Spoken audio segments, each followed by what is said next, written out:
Hello, my dear fellow Indians. Welcome to Lofty IAS. You are with me, Shubham Mehta. And before I begin off with my today's lecture, I would like to discuss a few very important things with you. One of them is that students who appear in CSE prelims 2016 or 2017, they came up with this complaint that even when they have studied almost all the important topics and the things like the newspaper, the PIB, the Yojana magazine, even then they are not able to qualify. So our team made a very serious assessment of the situation and we came up with this conclusion that what these candidates who made this complaint are lacking is the practice on the MCQs. See, even if you read the Hindu newspaper or you make notes of out of it or you listen to daily news analysis or you listen to editorials, what eventually you are going to do is solve the MCQs in the final examination. So if you do not have adequate practice as to how you need to approach what is the idea, what is the demand of the UPSC, so you won't be able to solve or to gain a very practical assessment of what UPSC is going to ask you in the final examination. So as we care for your guaranteed success at Lofty IAS, so we have decided that we would come up with a daily video lecture that would contain at least 25 to maximum of 30 MCQs. So you would be having a minimum of 30 MCQs and a maximum of 30 MCQs so that we do not put you under severe burden.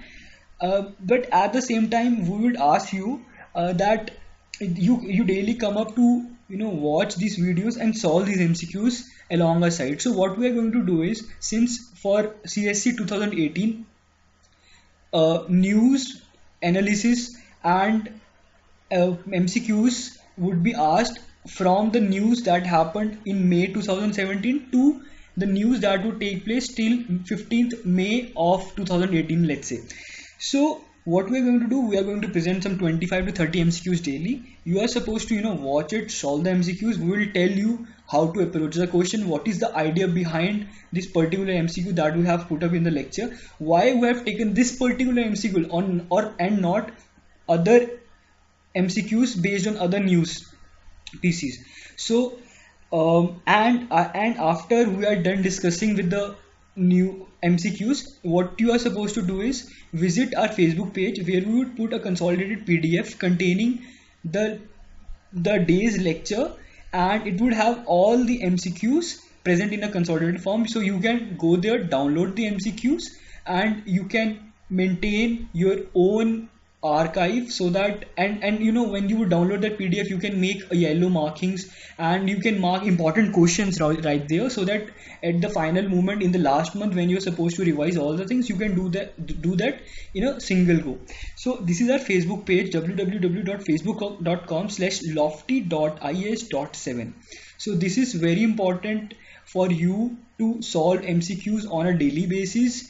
So and we are doing all the hard work for you, so you are only required to come up here and watch these videos and take the most out of it, right?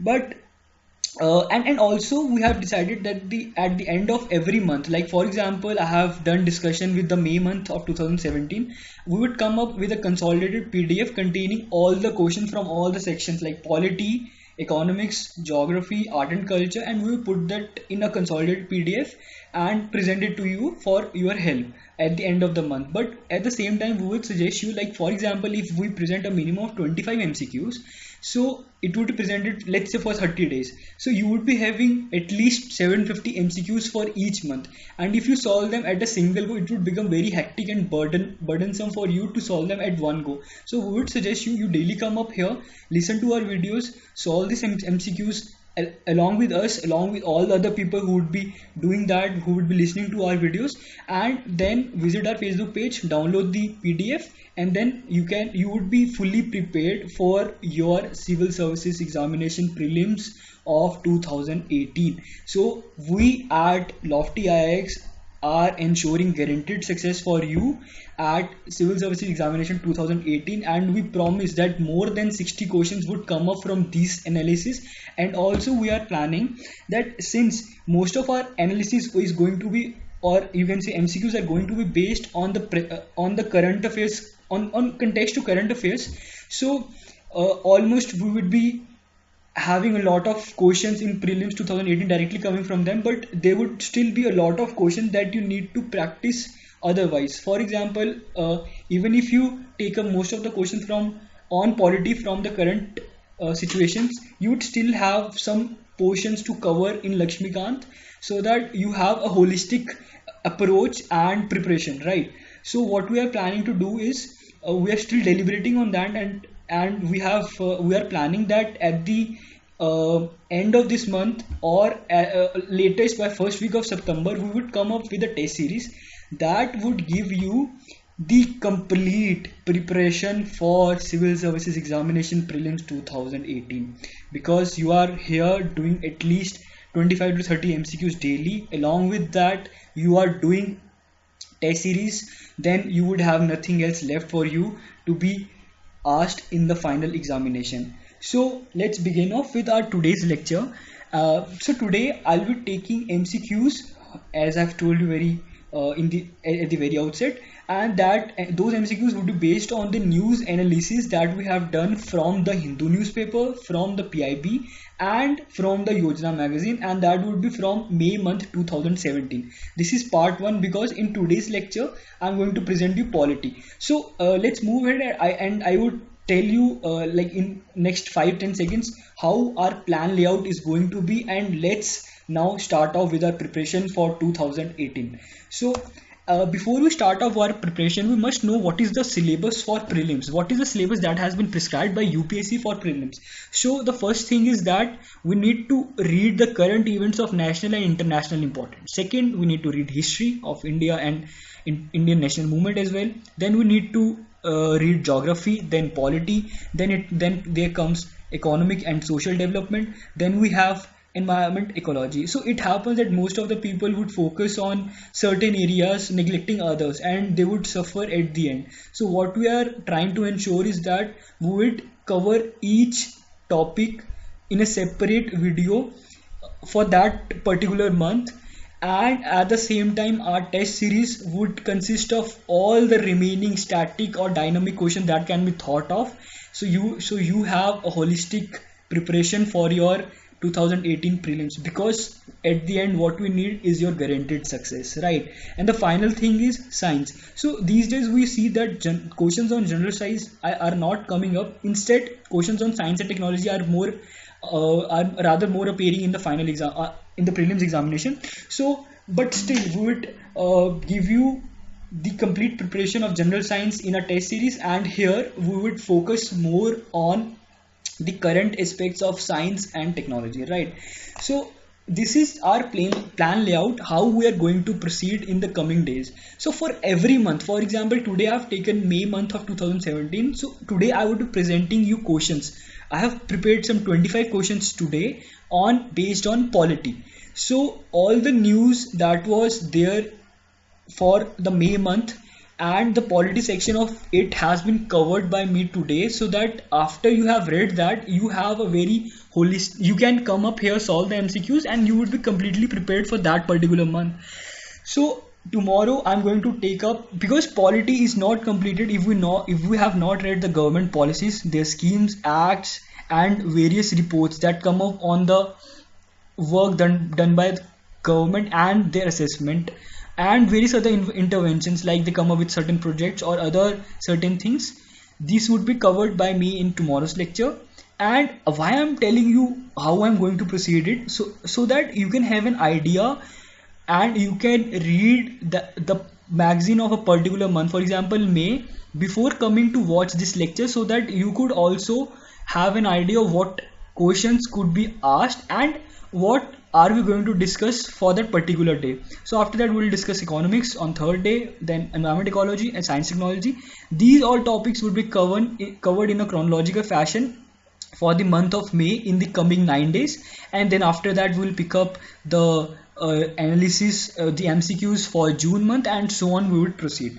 So before much ado, I think without further ado, I think I should begin off with my today's lecture, and we'll start off with our MCQs. But at the same time, I would like to tell you that what I will do here is I will just scroll through the questions that are that I'm going to discuss in today's class, so that you can pause your video in between and you can mark your own answers, so that when we start discussing you have an idea of the questions that are going to come up, and you can also come together in this. You can collaborate together in this, in solving these questions, right? So that would help you much better instead of me spoon feeding you all the answers, right? So these are all the questions that I'm going to present today. You can pause this video and you can solve it for yourself.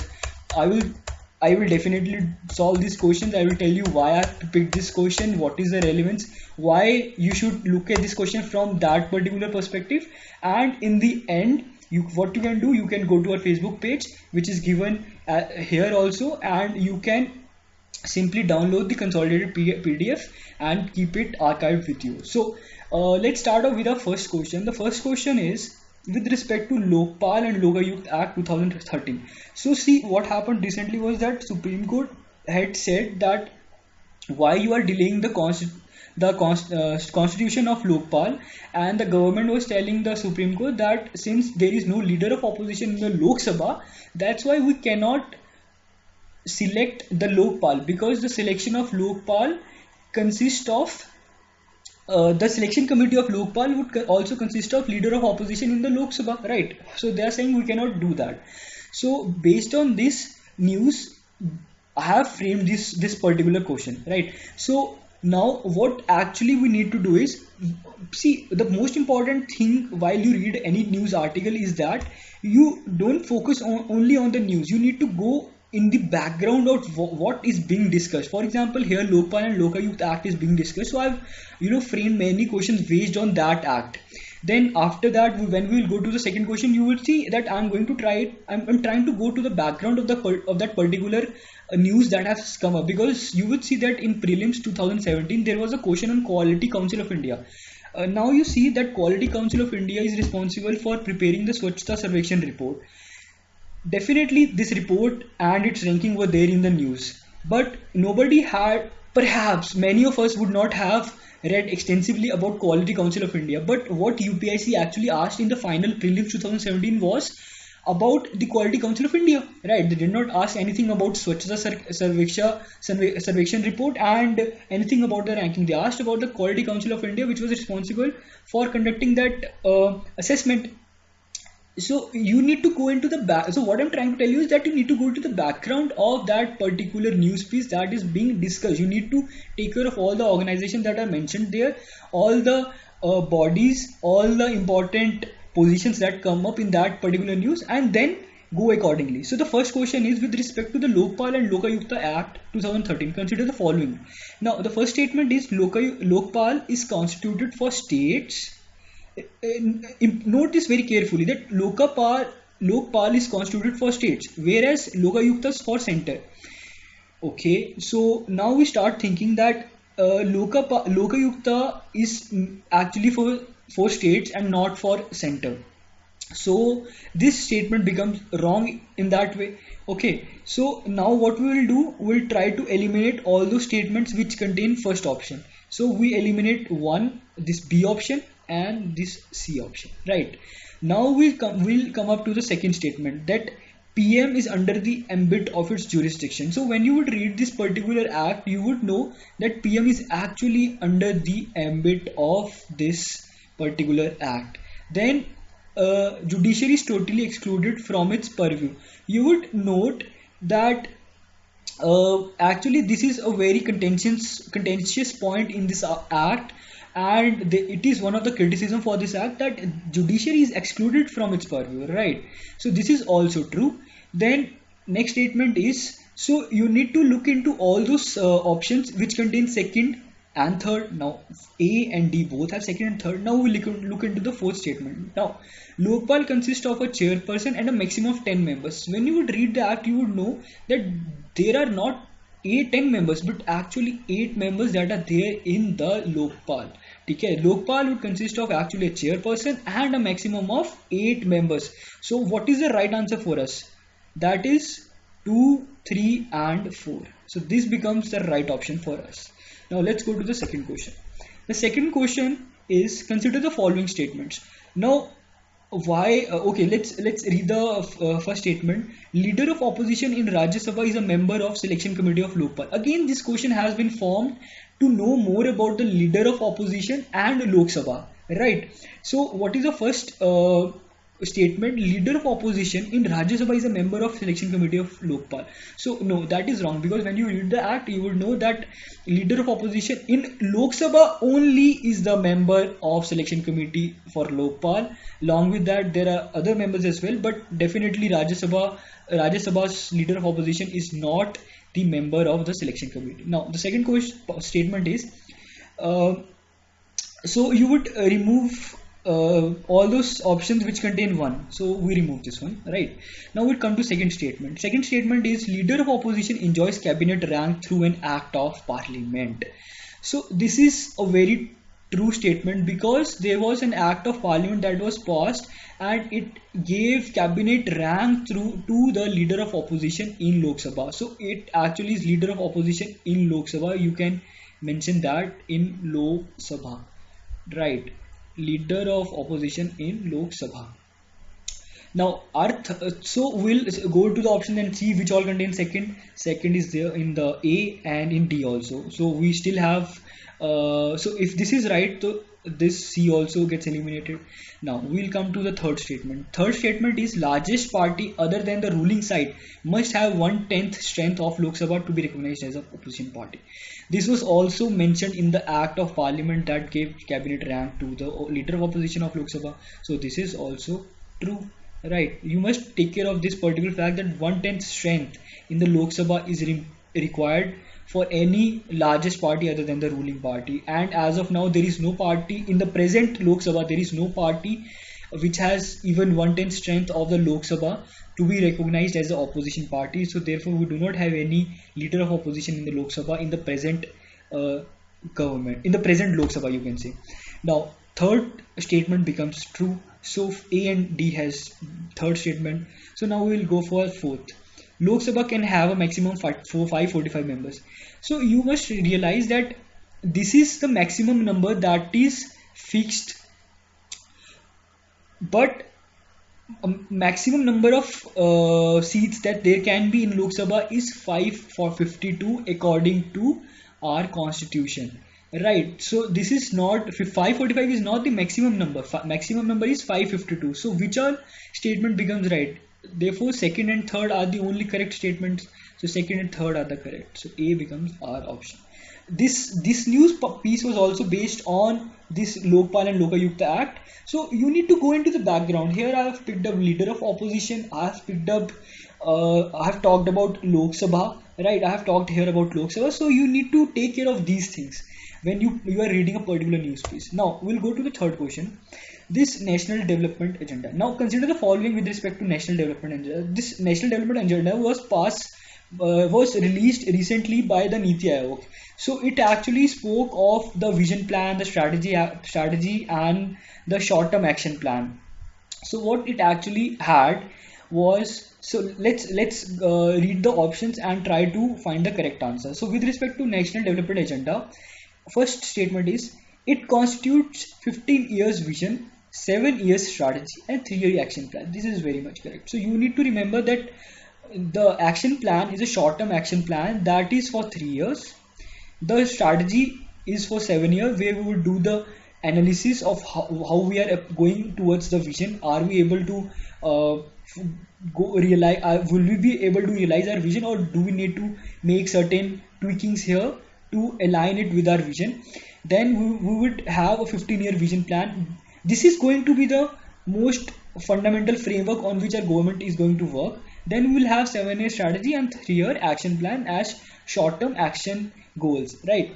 This is correct statement. Now we'll go to the second statement. Second statement is vision plan. Therefore 15-year vision plan would deal with development goals only. So you would see that earlier when 5-year action plan used to be formulated, it used to be formulated only for the development goals. But this time when the 15-year vision plan has been formulated, it is not formulated only for the development goals, but it also incorporates internal security and our defense, right? So this becomes the wrong statement. Now the third one is action plan focuses on doubling farmers' income by 2022. This is the correct statement. Now see that action plan has various facets. It talks about urban development, it talks about governance, it talks about science and technology, it talks about energy. So there are various things that action plan talks about, and what you can do is you can search for action plan in detail. You can read national development agenda in detail, so that you can have a very good idea for mains as well as for prelims, because after you clear prelims you have to appear for mains, and when you appear for mains you should not feel after prelims that you are lost somewhere in the middle of a great ocean. You should have the material ready for your mains exam as well. So you can read more about action plan, and you would have a very good idea. So this statement 3 is true. Now we would see that first statement and third statement are true, so our A option is correct. Now we'll go to the fourth question. The fourth question is actually based on municipal bonds. Actually CRISIL is a organization that actually gave credit rating to some of our municipal corporations, and many of them received investment grade credit ratings and many of them received below investment grade credit rating. So the question is, consider the following. First statement is municipal corporation needs to have investment grade credit rating to issue municipal bonds. This is the correct statement, because there were some guidelines released by SEBI in 2016 based on which municipal corporation can issue municipal bonds only when it has investment grade credit ratings. So when CRISIL gave credit ratings to most of these municipal corporations, close to 55 cities got investment grade credit ratings and 39 were below that level out of all the municipal corporations that were evaluated. So this is correct statement that they need at least investment grade credit rating. Now second statement is Niti Aayog's action agenda also talks about utilizing municipal bonds. So this is also a correct statement.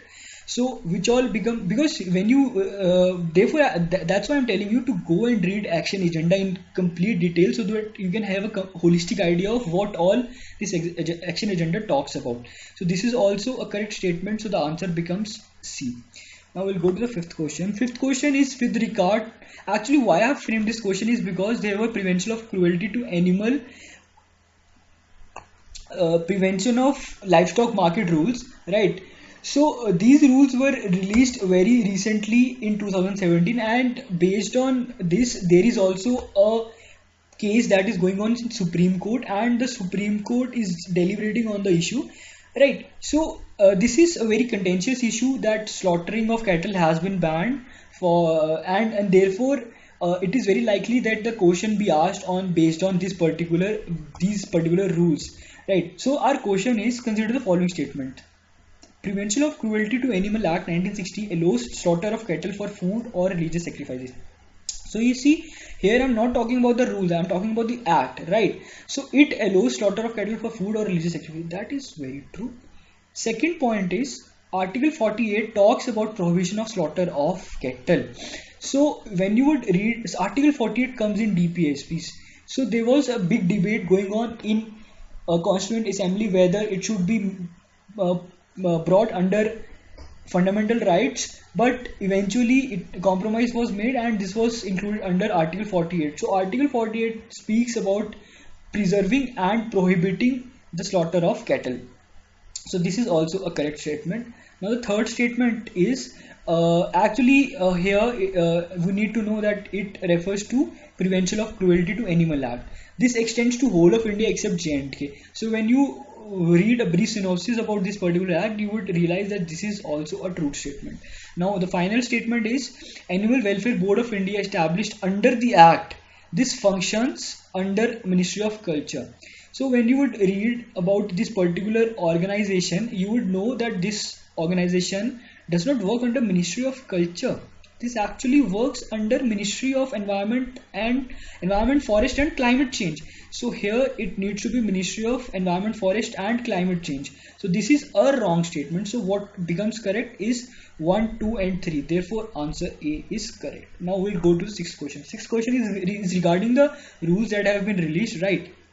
So the statements are cattle includes camel. So this particular rule has defined the term cattle. So cattle includes calves, cow, buffaloes, and it also includes camel. This is very important point. You must note that, and this statement is correct.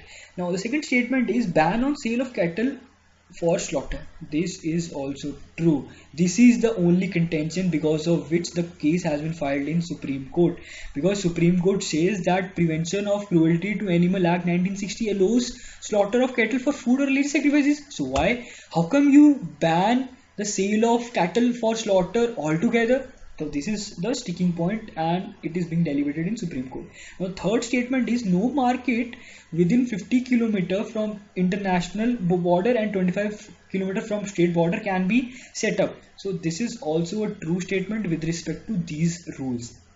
Now the fourth statement is carcass can only be incinerated and not sold. So carcass is the dead remain of the animal, and it says that it can only be incinerated, that it can only be burnt and not sold.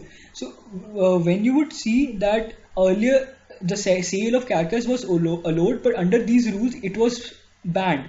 So carcass can only be incinerated and not sold. This is also a correct statement. So our correct answer is again A.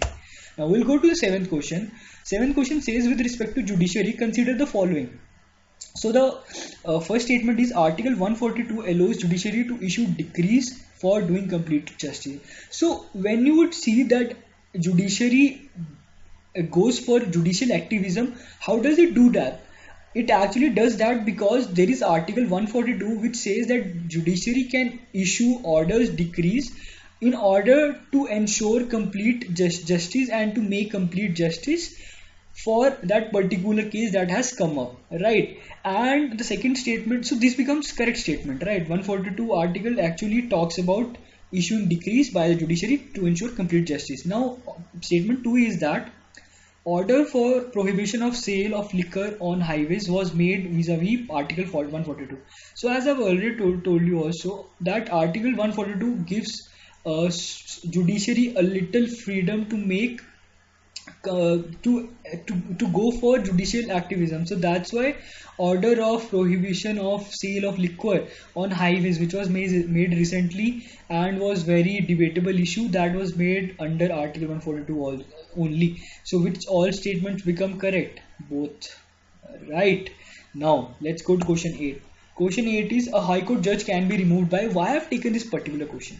This question is because Mr. Justice Justice Karnan, who actually was involved in a conflict between the Chief Justice of Supreme Court and various other Chief Justice of Kolkata High Court and the Chief Justice of Kolkata High Court. So he was recently sent to jail for contempt of court.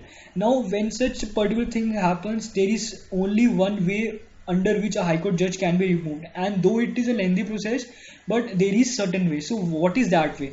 Can he be removed by a president by passing an order? No. Can the Chief Justice of India do that? No. Can the Chief Justice of respective High Court, for example, if he was in Calcutta High Court, can the Chief Justice of that particular High Court remove him? No. So what is the answer?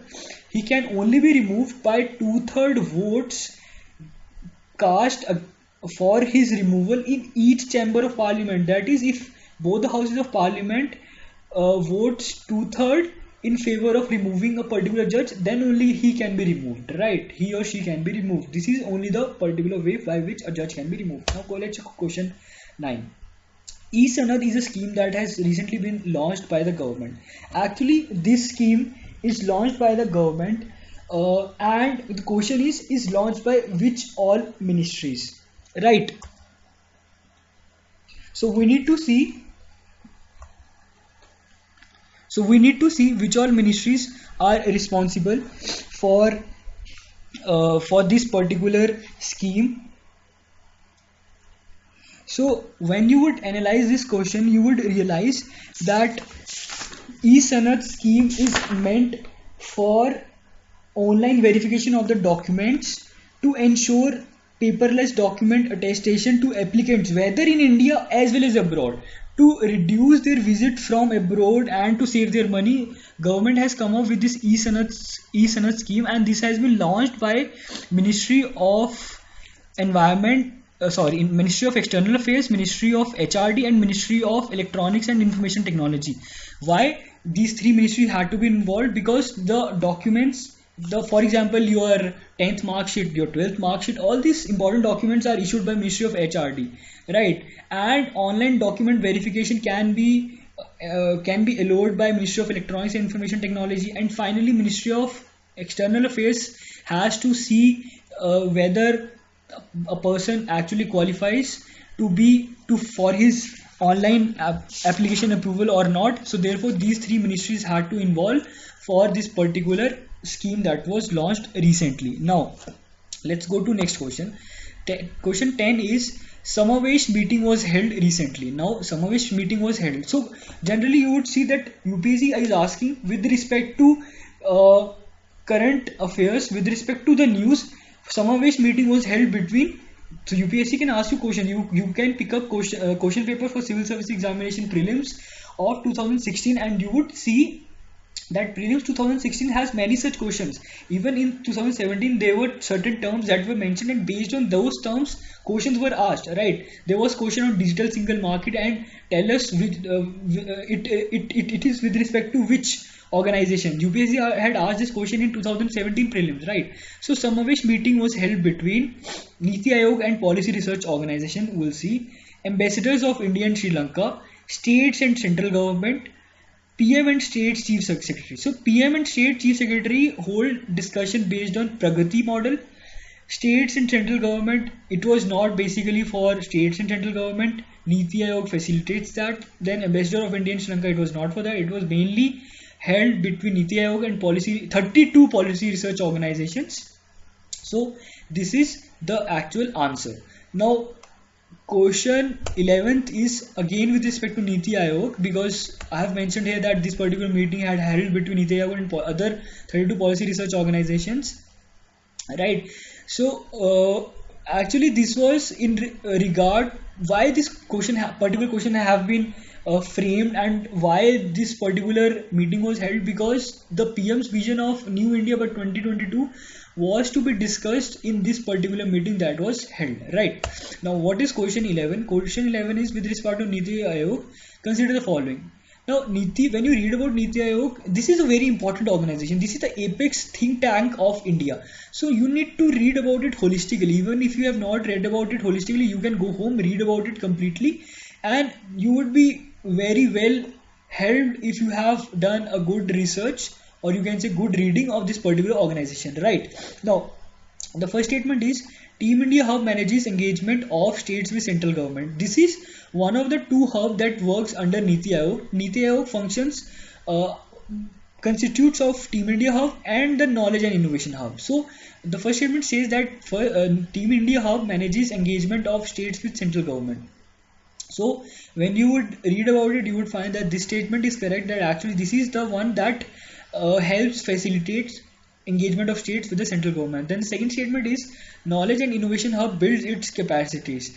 So Knowledge and Innovation Hub is actually responsible for deliberating discussion and to come up with new ideas, policies and frameworks. So it actually is a think tank, and it actually builds the capabilities of Niti Aayog. So which all statements are correct? Both are correct.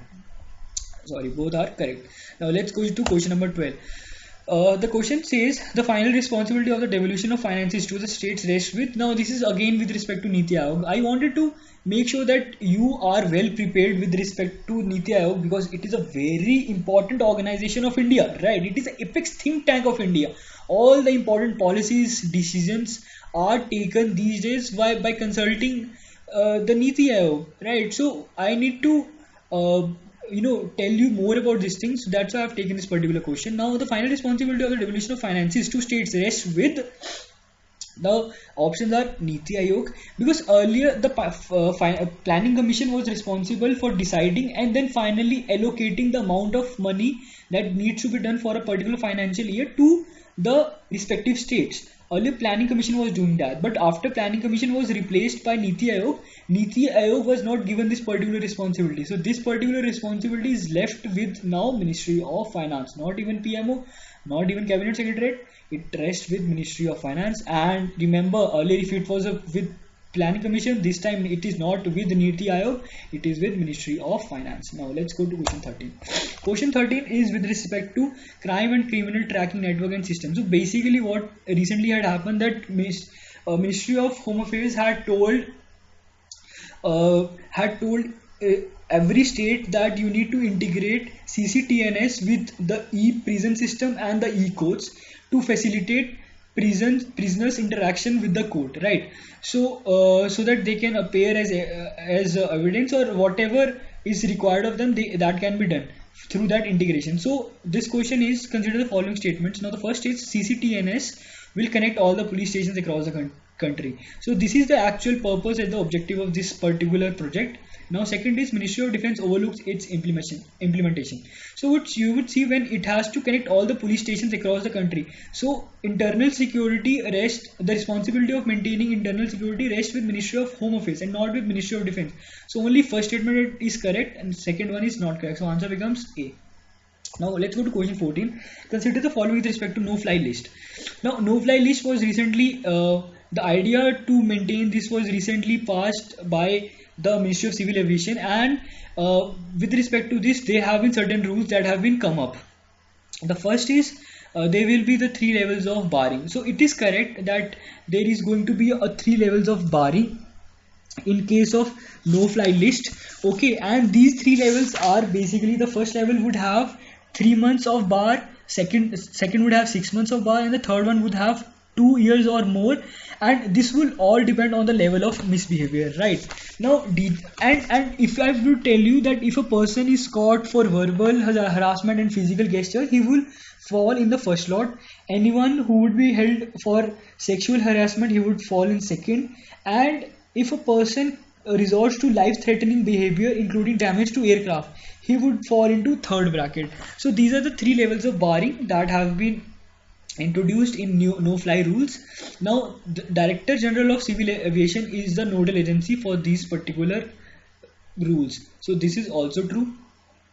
Now once banned, no appeal can be made.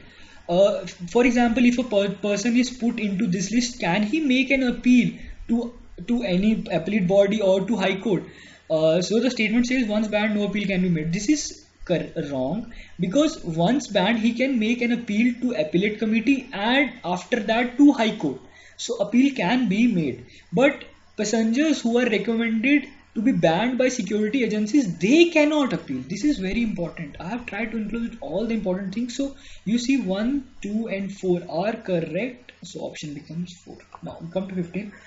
Statements are, and you have to find the correct statements. Now B.S. Baswan is the present chairperson of the Law Commission. So actually recently a report was released by the Law Commission and certain recommendations were given to the government. So the report said that, so actually when you would check who is the present chairperson, B.S. Baswan is not the chairperson. He was the chairperson of a committee which was constituted to review the rules and various features of the civil service examination. So actually the Law Commission's present chairperson is B.S. Chauhan. He is the present chairperson of Law Commission. Now this becomes wrong. Second statement is section 436A of CRPC mandates that prisoner be released on bail on personal bond if he or she has undergone detention for 1/3 of maximum period of imprisonment specified for that offence. So when you would read that this is 1, okay, so when you would read this section in CRPC's Criminal Procedure Code, so when you would read this particular section, you would find that this is not 1/3, this is actually half of the maximum period of imprisonment. So I would see that no statement is correct, so none becomes the option here. Now 16th question is with respect to National Commission for Minorities. So actually government was rebuked because they were not selecting the members for this particular organization, and many of the positions were left vacant.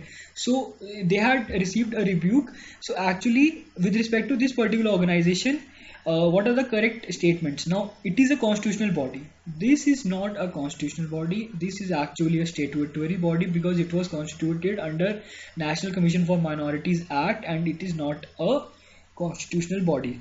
Jains were included as minority in the original National Commission for Minorities Act 1992.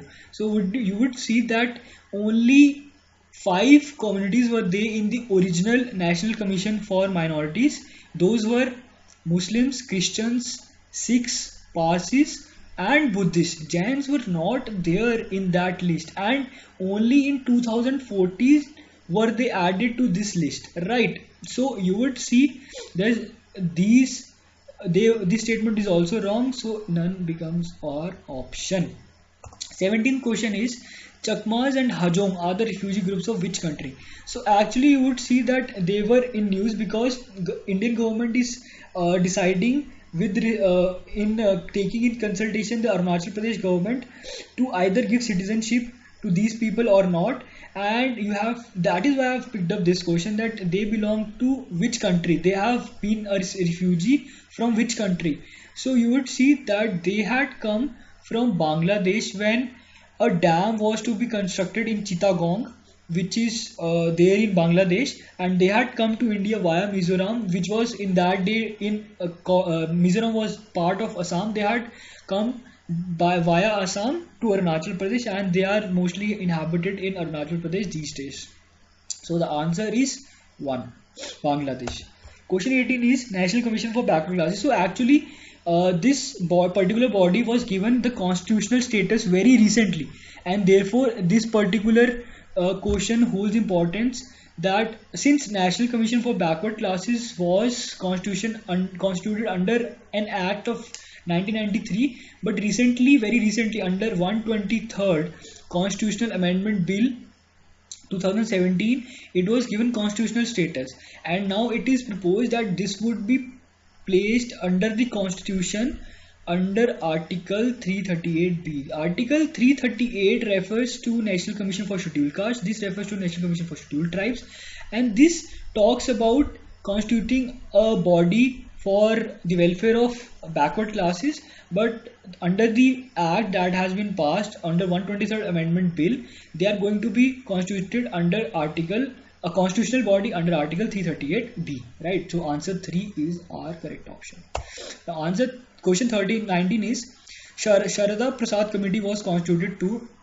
So actually this is a committee that has been constituted to, so we'll find why this particular committee has been constituted. So why I've taken this particular question is because you would see in CSE 2016 there was a question that there was a committee to review, to give a report on Western Ghats. That was a committee of Kasturi Rangan. So that was there a question. So that's why I'm focusing on committees, which all committees are there to do what, right? So this is a committee.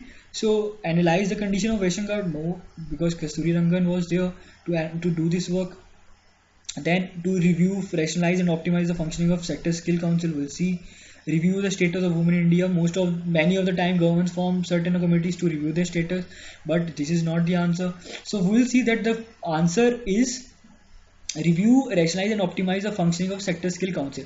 Now you would ask me, what are Sector Skill Council? So Sector Skill Council are basically industry led and industry governed bodies that take care of skill development of the people according to the needs of the industry and qualification, national skill qualification framework, right? So there was a committee formed under his supervision to review, rationalize and optimize the functioning of Sector Skill Council. So 2 is our answer. Now 20th question is Shakti Scheme was passed with respect to. Now when you would see the word Shakti, you would see whether it is for women empowerment, whether it is for Indian Army. So this question would come to your mind, but this is a scheme which was actually meant for the coal allocation, right? And the full form of this particular organization, I can say that particular scheme Shakti is, let me see once.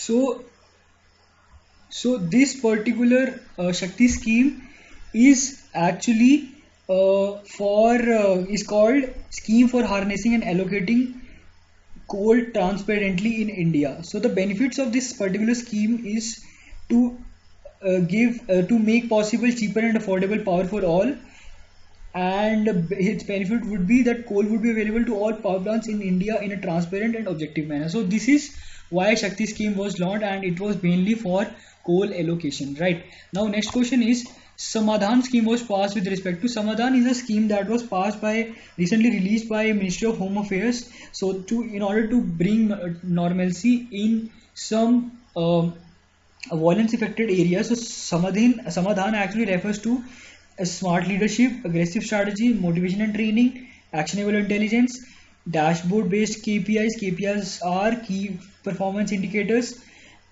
H for harnessing technology, A for action plan for each theatre, and N is for no access to financing.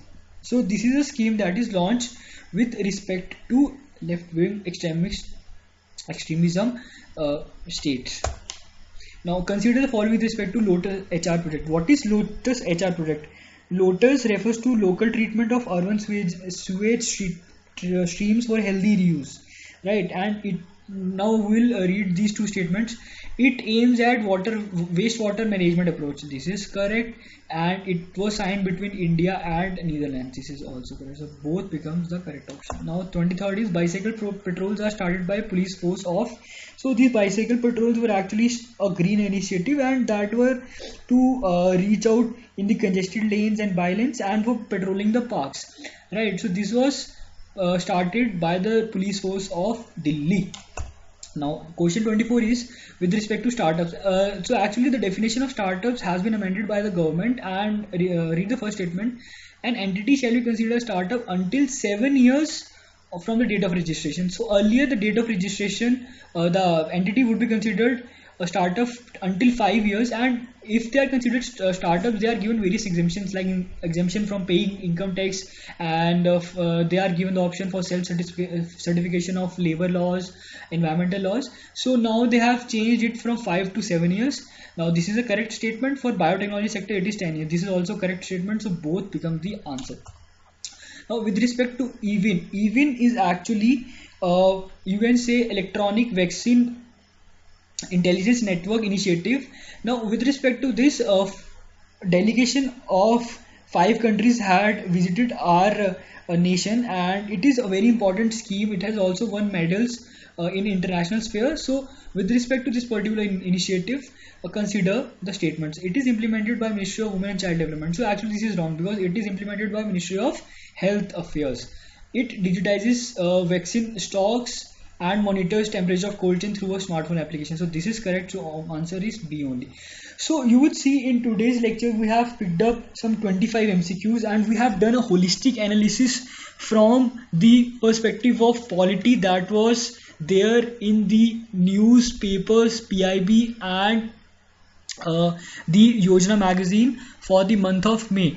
So tomorrow we are going to come up with, as I've told you, government acts, policies, projects, and various other interventions by the government, and only then can we say that our polity and governance topic has been completed. So this was all for today. Hope you have liked it. I hope that you would like, share and subscribe to it, so that you can receive regular updates. You do not miss on any video, because I have told you that even if you miss on single, that would give you a burden of 25 to 30 more questions. And if you we try to give a consolidated PDF towards the end of the month, but you would see that if you try to solve 27 into 30 questions at the end of the month, you would have a very huge burden of some 750 questions, and that would become very difficult at that time. So what we suggest you come up over here. We'll do all the efforts of preparing these MCQs, reading all these reading from all the sources. You only have to come up here, solve, listen to our analysis, and see what is the demand of UPSC. And finally you can go to our Facebook page, and from there you can download a consolidated PDF of the today's lecture. So that was all for today. Thank you, and I hope you have liked it. So tomorrow we'll come up with another video. Until then, goodbye.